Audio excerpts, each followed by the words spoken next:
Live, this is 24-Hour News 8.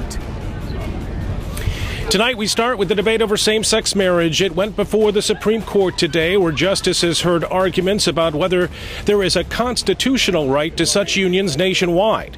It comes down to how marriage is defined in this country. And in court today, the justices, they didn't show their cards, but they seemed to be hesitant to change the Constitution.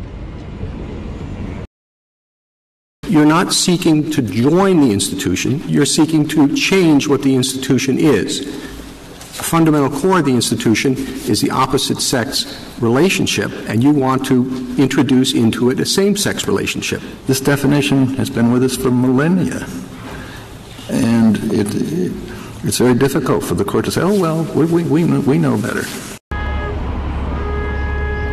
Just some of the oral arguments underway today, the justices probing on these questions about same-sex marriage in this country. Meanwhile, outside of the court, as that hearing was going on, it was a much different scene outside of the court steps here as the culture wars seem to collide outside of the court. There's very few of you left in this country, and hopefully they will all float away very soon. Outside the courthouse, gay marriage supporters verbally clashed with loud protesters, singing and chanting to try to drown out the demonstrators' voice. You don't care how many people you kill with HIV. It was a rowdied scene outside of the columned white marble court building. This is God's creation of a man right here, not you. Police estimating the combined crowd for both sides estimated at 1,000 people. They gathered for the court's historic arguments on an issue so personal to so many. We've been together for 14 years. We were married the first day it was legal in Utah. To be an American today is a very proud moment. Gay marriage advocates held up signs with slogans such as "Love for All" and "America is ready for the freedom to marry." Signs displayed by gay marriage opponents included one calling gay sex sinful. I find that sharing the gospel with the homosexuals is so important because they are in a lifestyle that is against the Word of God.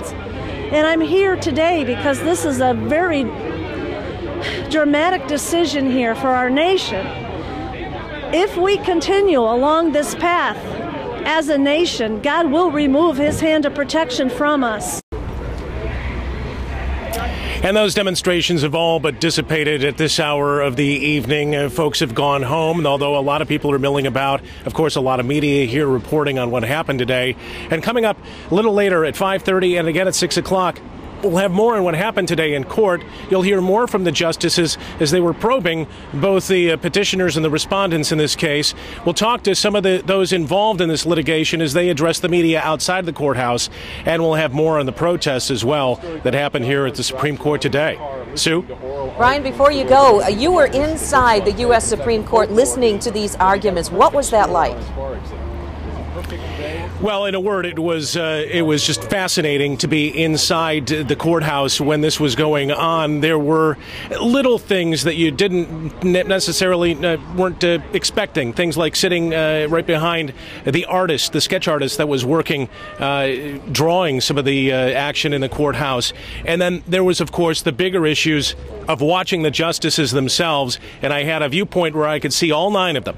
And the thing that's the most telling, Sue, is the body language from the justices, whether or not you could tell they agreed with what they were hearing in the arguments, whether or not they agreed with what their fellow justices were asking, whether it was Justice Alito leaning back in his chair, rocking and seeming to take joy in it, in the give and take, the to and fro of this argument, or is some of the irritation that some of the justices would show when they didn't feel they got the right answer.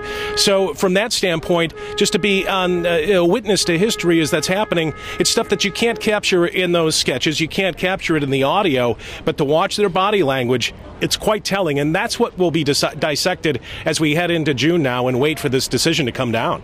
Ryan, fascinating indeed. Thanks for that live report. Looking forward to more throughout the next hour and a half.